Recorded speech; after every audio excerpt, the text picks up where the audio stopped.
Hello, my name is Eddie Tofpik. I'm Head of Technical Analysis and Senior Markets Analyst at ADM Investor Services International Limited, and here is your weekly technical analysis of the Chicago soybean complex. Chicago soybeans.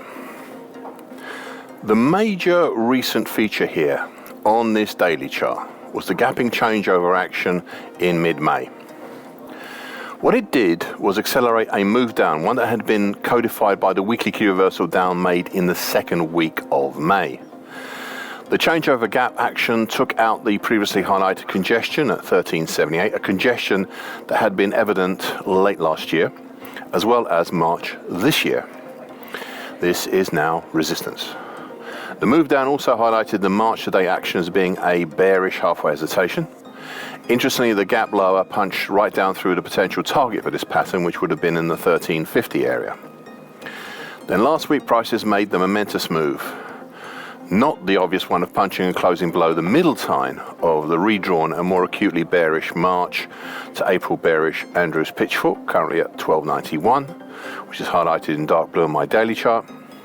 Now this was a significant move, but no, it was a move down and closed below the 1300 level. Thus, beans were no longer in the teens.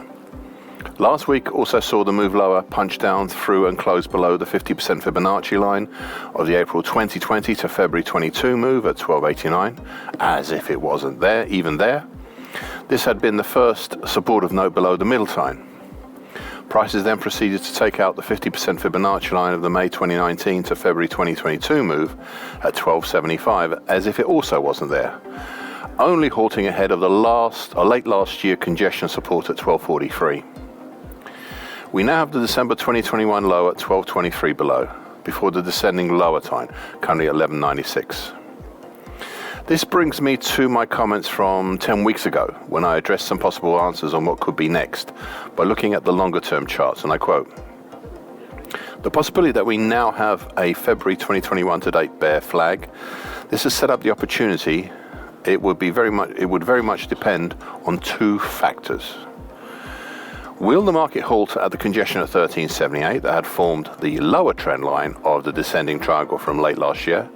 And if not, will it halt at the July 2022 low at 1304?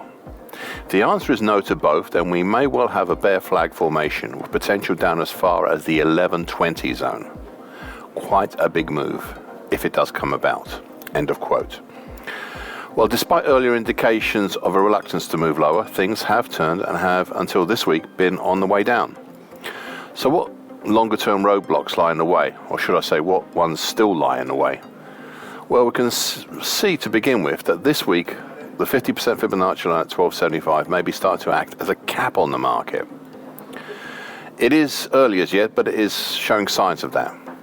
Additionally, after such a move down, away from the teens, that we seem to be taking a short breather in activity and considering what to do next. Below, under 1243 and the lower time, the first support is the 2021 low at 1181, made in November that year. This is still far away, but worth noting. Secondly is the 5-year moving average, which is even lower, currently at 1174, and which is taking its own sweet time in moving up to reinforce the 2021 low. Finally, once again, something I've repeatedly cautioned on, I am not a follower of Gartley analysis, mainly because I have not had the time to properly study it.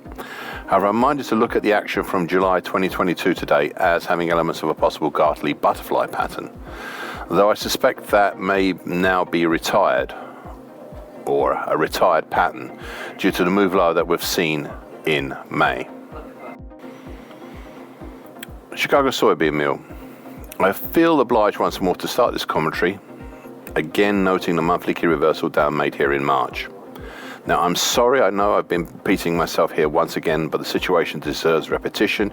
You see, for months now, I've had different patterns, not so much melding in with each other, but rather crashing in and out of each other. The bigger pattern here is the May to date, seemingly broken, then repaired, then apparently broken again, ascending, expanding wedge pattern. A huge pattern I had pointed out many months ago. It was never a perfect pattern by any means, but it does seem to finally be working. To assist in seeing this pattern, I have highlighted it in dark blue on my daily chart. It's worth noting that the lower trend line is also the neckline of the huge December 2021 to June 2022 head and shoulders continuation pattern, and that's currently at 423.90. The break lower in May from this, let's be honest, huge pattern indicates a potential primary target well off the bottom of my daily chart at the incredible 324 zone area, and a secondary harder to reach, much harder to reach target in the 283 zone. These are ones you can write in the back of your diary and maybe look at once or twice a year. There is, however, a nearer, more immediate pattern or patterns to look at. These are the early March to date bearish halfway hesitation pattern, which had a potential target X down in the 405 zone, around the 50% Fibonacci line of the October 2021 to March 2023 move at 403.60. Then there is a smaller potential bearish halfway hesitation formed over mid-April to date from the second leg of the larger October 2022 to March 23 move. This has a potential target X1 in the 390 zone. This second pattern is a less fully formed pattern compared to the larger one, but it is still there.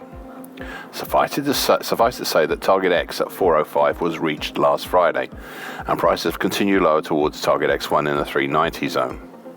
Please note, as I said last week, only a significant move back up over the slowly dipping long moving average, currently at 438.70, would be what was needed to offset such a move lower.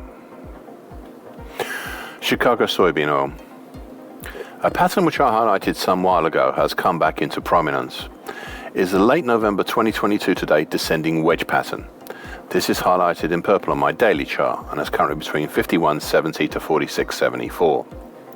This ties in with my comments from 9 weeks ago when I looked at the longer term picture, and I said at the time, and I quote, "Looking at a longer term chart, and we can see a topping action in formation, though whether it is a lopsided head and shoulders top or a lopsided diamond pattern is still a little open.